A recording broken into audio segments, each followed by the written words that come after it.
Hello, my name is Francisco Villarreal. Um, I'm here with Nora Rodriguez, Andrea Zacharias, Leslie Castillo, um, Yaretza Pascual. We're Group 2 for a community mapping project. Um, our presentation is on South Central Los Angeles. It's also known as Service Planning Area 6. South Central Los Angeles or South Los Angeles starts on about Washington Boulevard and goes all the way down to Compton and Watts. And it's a very large area. Well, Service Planning Area 6. It also goes down to Central Avenue.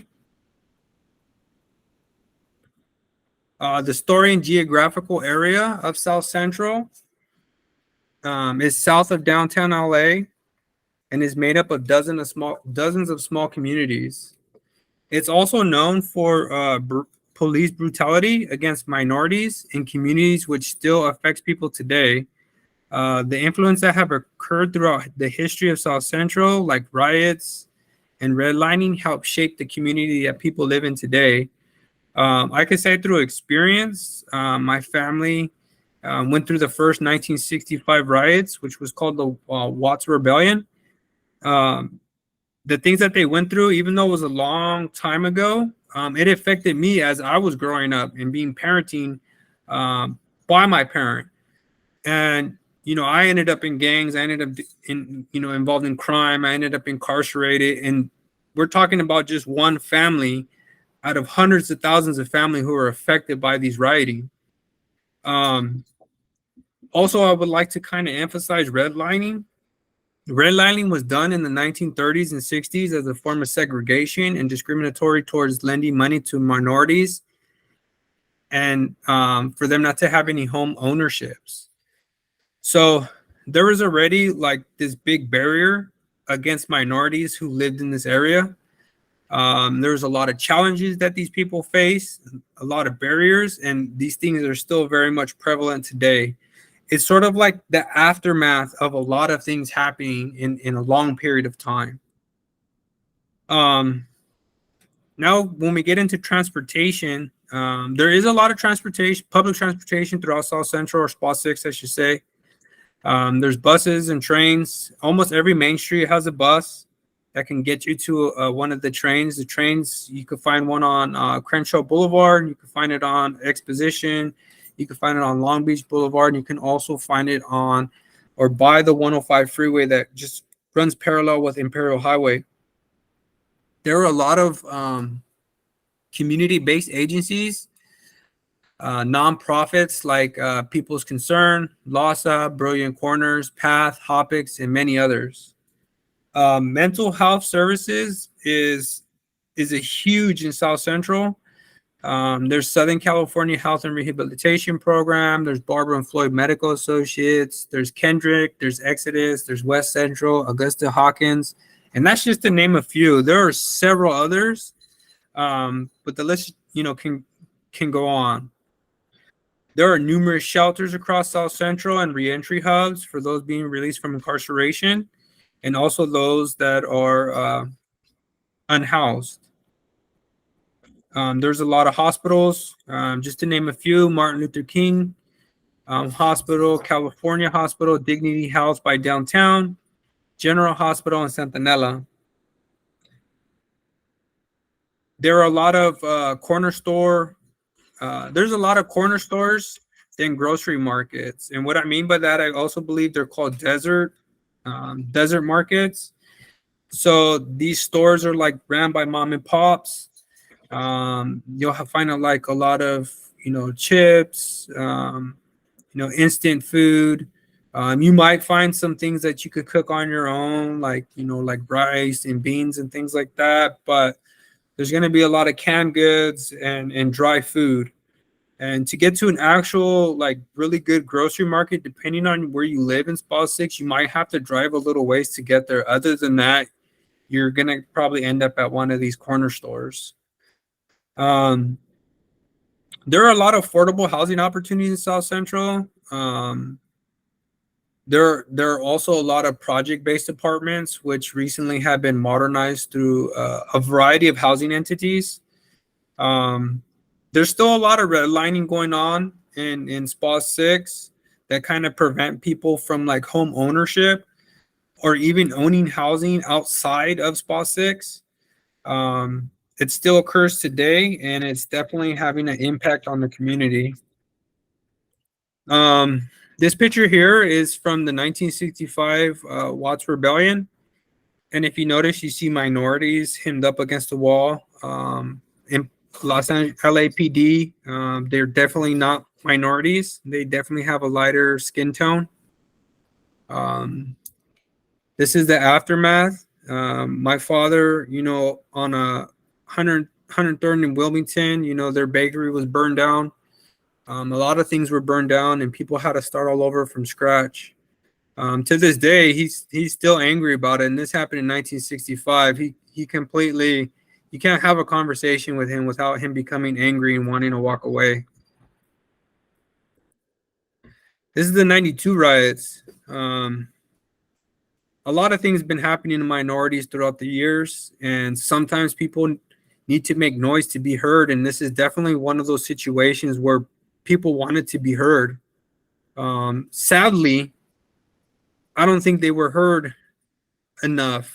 And you talk about most recent times, Trayvon Martin, and that whole situation, and the protesting that was going on. It still continues to this day.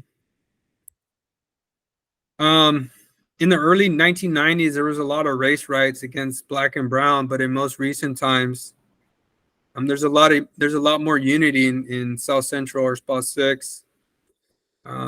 This is one of my favorite photos right here on a corner market. It shows Hispanics and African American art combined together, and it's just something that I thought was very beautiful and wanted to share this as well. This is one of the mental health programs. They have 4 offices throughout South Central or SPA 6. Southern California Health and Rehabilitation Program. This is the one on Crenshaw Boulevard and Obama. This is Kendrick. It's a psychiatric hospital. They're on Avalon.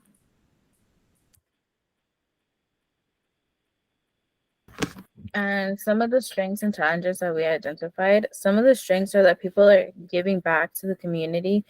The people in South Central or SPA 6, they're very giving and they like to give back to the community.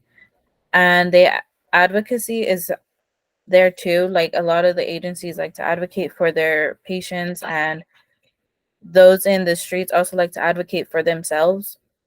Reintegration, there's a lot of programs where people can go and that have been incarcerated or that have been um, out homeless, and they can reintegrate into our society.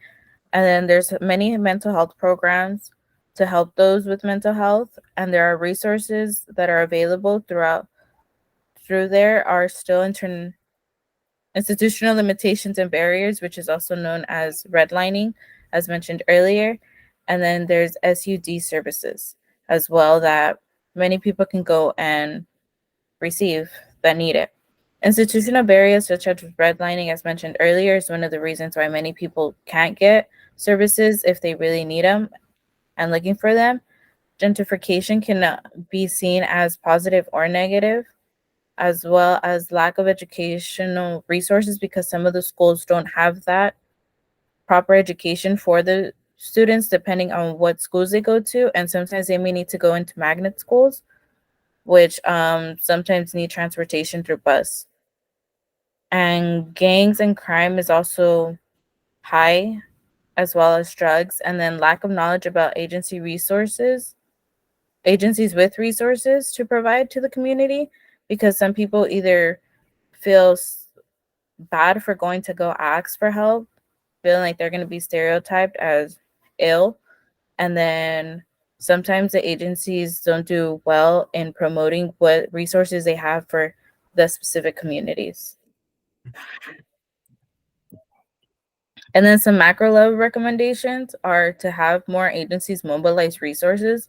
And some of the resources that agencies could be mobilizing are fruits and vegetables, fresh produce to the community, especially since there are mostly corner stores, as mentioned previously, and there aren't many big home like places for people to get proper food other than like canned goods. And we could also, as a society, we could also do some more research on issues such as homelessness, jobs, educations, gangs, and crimes, amongst many others, so that we can know how to give back properly, or like give back in where it's more needed rather than in places where it's not as needed.